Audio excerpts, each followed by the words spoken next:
नमस्कार. रिप्रोडक्शनच्या पुढच्या भागात आपण भेटतोय structure of anther, that is male gametophyte. आपण जसं बघितले सेक्शुअल रिप्रोडक्शनसाठी गरजेचा जो आहे तो आहे male reproductive whorl, that is androecium. आणि अँड्रोशियम मध्ये एंथर, कनेक्टिव्ह आणि फिलामेंट असे तीन पार्ट आपण सांगितले होते. ह्या तीन पार्ट मध्ये महत्वाचा जो पार्ट आहे तो पार्ट आहे एंथरचा. सो एंथरचं स्ट्रक्चर आपण आता बघणार आहोत. Anther is a site where synthesis of pollen grains takes place. आपण जसं म्हणतो की मेल गॅमेटोफाइट जो आहे किंवा आपण ज्याला स्टॅमेन म्हणतो, ह्या स्टॅमेन मध्ये किंवा अँड्रोशियम मध्ये एंथरचा जो पोर्शन आहे या एंथरच्या पोर्शन मध्ये पोलन ग्रेनचं सिंथेसिस केलं जातं आणि म्हणून आपण म्हटलं होतं site of pollen grain is anther. आता जर आपण एंथरचं स्ट्रक्चर बघायचं म्हटलं तर ह्या एंथरच्या स्ट्रक्चर मध्ये मी ते नंबर दिलेत 1 2 3 4 असे 4 नंबर दिलेत. ऍक्च्युअल आपल्याला एंथरच्या स्ट्रक्चर मध्ये काय काय आहे ते सगळं बघायचं आहे. सध्या तुम्हाला दिसतंय की एंथरची जी डायग्राम आहे ही डायग्राम आपण थोडीशी इलॅबोरेट केलेली नाही किंवा पूर्ण ड्रॉ केलेली नाही. एंथरचा आपण एक छोटासा पोर्शन फक्त ड्रॉ केलाय, पण ह्या पोर्शन मध्ये ह्या आणि ह्या सगळ्या पोर्शन मध्ये हे स्ट्रक्चर सेम राहतं. फक्त आता जर आपण डायग्राम इथे केली असती किंवा पूर्ण ड्रॉ केली असती थोडंसं किचकट दिसलं असतं, म्हणून आपण तो थोडासा तेवढाच पोर्शन सध्या दाखवतोय. पण याच्यामध्ये तुम्हाला क्लिअर लक्षात येईल की एंथर जो आहे हा एंथर डायथिकस एंथर असतो.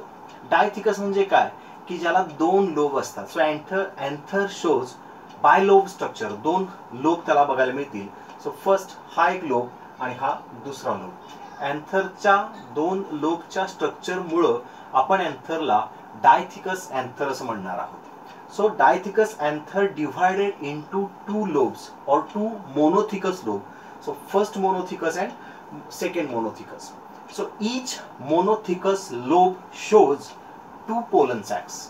बघा एंथरच्या ह्या पोर्शन मध्ये जशी इथे दिसते आपल्याला पोलन सॅक, सेम तशीच इथे एक पोलन सॅक प्रेझेंट असते. इथे एक पोलन सॅक आहे आणि इथे एक पोलन सॅक आहे. सो एंथरचा मोनोथिकस पार्ट जो आहे त्या पार्ट मध्ये दोन पोलन सॅक आणि रिमेनिंग पोर्शन जो आहे त्याच्यामध्ये दोन पोलन सॅक आपल्याला बघायला दिसतील. म्हणजेच एका एंथर मध्ये साधारणपणे 4 पोलन सॅक्स प्रेझेंट असणार आहेत. आता हे जे स्ट्रक्चर आपण बघतोय एंथरच्या एका पोर्शनचं, त्याच्यामध्ये आपल्याला काय काय दिसतंय. हा सगळ्यात बाहेरचा जो लेअर आहे ज्याला आपण 1 नंबर असं दिलंय. सो 1 नंबर जो दिलाय इथं नाव लिहिलंय मी त्याचं इपिडर्मिस लेअर. सो आता एंथर जो आहे anther shows the structure in which first is epidermis. So it is single layered structure और सिंगल सेल लेयर्ड स्ट्रक्चर आपण ज्याला म्हणतो. सिंगल सेल पासून बनलेला. ही एकच सेल तुम्हाला दिसेल, the cell which is flat. Cell जी आहे ती फ्लॅट आहे, थोडीशी चपटी आहे, पसरट आहे. सो एकाच सेलचा जो लेअर दिसतो ह्या लेअरला आपण एपिडर्मिस लेअर असं म्हणणार आहोत. नाव epi means outer most and dermis means skin layer किंवा आउटर मोस्ट लेअर आपण असं म्हणूयात. इपिडर्मिस हा सगळ्यात बाहेरचा जो लेअर आहे आणि बाहेरच्या लेअरचा आपण नेहमी सांगतो बाहेरच्या लेअरचं फंक्शन जे आहे ते फंक्शन आहे protection. So epidermis is protective in nature और प्रोटेक्टिव्ह इन फंक्शन. त्याच्यानंतर जस्ट इनसाइड द एपिडर्मिस, एपिडर्मिसच्या लगेच आतमध्ये किंवा एपिडर्मिसच्या खाली जो दुसरा लेअर प्रेझेंट आहे त्या लेअरला आपण एंडोथेशियम असं म्हणणार आहोत. सो हा जो लेअर आहे तो सुद्धा सिंगल सेल पासून बनलेला लेअर किंवा सिंगल सेलचा जो लेअर फॉर्म होतो त्याला आपण सिंगल लेयर्ड स्ट्रक्चर असं म्हणतो. हा जो दुसरा लेअर आहे या दुसऱ्या लेअरला आपण म्हणणार आहोत endothecium. So endothecium present just below the epidermis and hence it is called as endothecium. और त्याला आपण असं पण म्हणू शकतो की sub epidermal layer. Sub epidermal layer म्हणजे काय तर इपिडर्मलच्या लगेच इपिडर्मिसला लागून असणारा लेअर ज्याला आपण सब इपिडर्मल लेअर असं म्हणणार आहोत एंडोथेशियम. सो द सेल और the layer of endothecium shows thick in structure because it contains callus. त्याच्यामध्ये कॅलोस प्रेझेंट असतो आणि कॅलोस प्रेझेंट असल्यामुळे त्याच्या सेलचा लेअर आहे तो आपल्याला थिक असा बघायला मिळेल. Then just inside the endothecium, एंडोथेशियमच्या लगेच आत there is a 2 to 3 layered 2 to 3 म्हणजे 2 ते 3 सेल्सचा एक लेअर प्रेझेंट आहे. सो हा जो पूर्ण लेअर दिसतो, हा पूर्ण जो लेअर आहे, ह्या पूर्ण लेअरला आपण मिडल लेअर असं म्हणणार आहोत. So which is third one. First one is epidermis, another one is endothecium, then middle layer.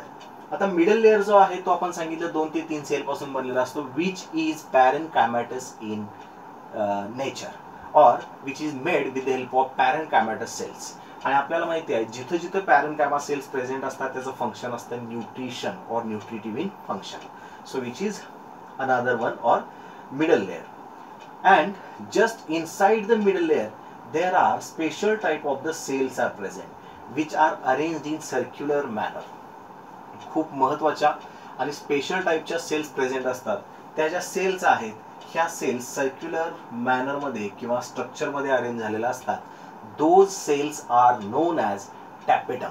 त्याला आपण टॅपेटम सेल्स असं म्हणतो. सो टॅपेटम सेल ज्या आहेत त्या टॅपेटम सेल्स नॉर्मली मल्टीन्यूक्लिएटेड असतात. टॅपेटम सेल ज्या आहे त्या टॅपेटम सेलचं खूप महत्त्वाचं फंक्शन असतं. Tapetum cells shows or arranged in circular manner and forms sporangious tissue which is known as pollen sac. हा जो आतमधला पूर्ण दिसतो हा स्पोरॅन्जियस टिश्यू पासून बनलेला असतो. Outer most layer of sporangious tissue is a tapetum layer. Tapetum लेअरच्या आतमध्ये आपण सांगितलं स्पोरॅन्जियस टिश्यू प्रेझेंट आहे आणि स्पोरॅन्जियस टिश्यू जो असतो ह्या स्पोरॅन्जियस टिश्यू पासून बनलेलं असतं ते म्हणजे pollen sac, which is actual site of synthesis of pollen grain. ज्याच्यामध्ये पोलन ग्रेन तयार केले जातात. ते पोलन ग्रेन तयार करणारा हा स्पेस, हा कुशन किंवा ही जी सॅक आहे या एंटायर सॅकला आपण पोलन सॅक असं म्हणणार आहोत. त्याचं स्ट्रक्चर किंवा पोलन ग्रेनची डेव्हलपमेंट आपण पुढे बघणार आहोत. पण सध्या एवढंच लक्षात घ्या, टॅपेटम जो आहे ह्या टॅपेटमची 2 महत्त्वाची फंक्शन आहेत. पहिलं function, it provide nutrition to the pollen grains. पहिलं फंक्शन आपण सांगितलं, आतमध्ये ज्या पोलन ग्रेन्स तयार होणार आहेत त्या पोलन ग्रेन्सला तो न्यूट्रिशन प्रोव्हाइड करतो, फूड प्रोव्हाइड करतो. आणि दुसरं महत्त्वाचं function, tapetum is responsible for production of sporopollenin. Sporopollenin नावाचे केमिकल आहे, ते स्पोरोपोलेनिन प्रोड्यूस करणं हे त्या टॅपेटमचं दुसरं महत्त्वाचं फंक्शन आहे. मग आता स्पोरोपोलेनिनचं फंक्शन काय लक्षात घ्या. टॅपेटमनं तयार केलं स्पोरोपोलेनिन, पण मग स्पोरोपोलेनिनचं फंक्शन काय, तर sporopollenin is present in the outer layer of pollen grain. आपण आता जसं म्हटलं की पोलन सॅक मध्ये पोलन ग्रेन तयार होणार आहे. त्या पोलन ग्रेनला न्यूट्रिशन प्रोव्हाइड करतो टॅपेटम लेअर आणि त्याच पोलन ग्रेनचं आउटर मोस्ट लेअर ज्याला आपण एक्झाईन म्हणणार आहोत, ते एक्झाईन जे आहे ते एक्झाईन स्पोरोपोलेनिन नावाच्या केमिकल पासून बनलेलं असतं किंवा त्या एक्झाईन मध्ये स्पोरोपोलेनिन प्रेझेंट असतं. आणि हे जे स्पोरोपोलेनिन आहे हे स्पोरोपोलेनिन तयार करणं, प्रोड्यूस करणं, सिंथेसाइज करणं हे फंक्शन आहे टॅपेटमचं. सो लक्षात घ्या, हे जे 4 स्ट्रक्चर किंवा 4 पार्ट्स आपण लिहिले, first epidermis, another one is endothecium, then middle layer and the tapetum. लक्षात घ्या, ह्या चौघांना मिळून एकत्रितपणे ह्या चौघांना मिळून आपण अँथर वॉल असं म्हणणार आहोत. ठीक आहे. So anther wall divides into epidermis, endothecium, middle layer and tapetum. So हे झालं साधारणपणे अँथरचं स्ट्रक्चर कसं असतं. मी जसं तुम्हाला सांगितलं, हे जे 4 लेअर आपण इथं बघतो ते 4च्या 4 लेअर इथं प्रेझेंट आहेत, 4च्या 4 लेअर इथं प्रेझेंट आहेत, इथं पण प्रेझेंट आहे. So entire anther shows this type of structure. सगळ्या अँथरमध्ये असं स्ट्रक्चर असणार आहे. इथं दुसरी एक महत्त्वाची गोष्ट सांगायची आहे मला की हा जो स्पॉट लाईक स्ट्रक्चर दिसतो विच इज कनेक्टिव्ह, आपण असं म्हटलं होतं बघा, स्टॅमेन जे आहे या स्टॅमेनच्या वरती अँथर प्रेझेंट असतो विच इज बायलोब. आणि मग अँथर पासून एक लॉंग फिलामेंट स्ट्रक्चर निघतो ज्याला आपण फिलामेंट असं म्हटलं. आणि मग फिलामेंट अँथरला जिथे अटॅच होतो त्या अटॅच होणाऱ्या पॉइंटला आपण कनेक्टिव्ह असं म्हणणार आहोत. So it is site where filament gets attached. हा महत्त्वाचा पार्ट. आणि दुसरी एक महत्त्वाची गोष्ट अशी आहे की हा जो मिडल लेअरचा पोर्शन असतो, पूर्ण अँथरमध्ये जो मिडल लेअरचा पोर्शन आहे त्याच्यामध्ये एक लाईन प्रेझेंट असते जिला आपण डिहायसन्स लाईन असं म्हणणार आहोत. म्हणजे याचं काय होतं की ज्यावेळेला अँथर मॅच्युअर होतो, when anther gets mature, anther ज्यावेळेला मॅच्युअर होणार त्यावेळेला ह्या डिहायसन्स लाईन मधून अँथर गेट बस्ट अँथर काय होतो, ब्रेक होतो. Anther gets bast.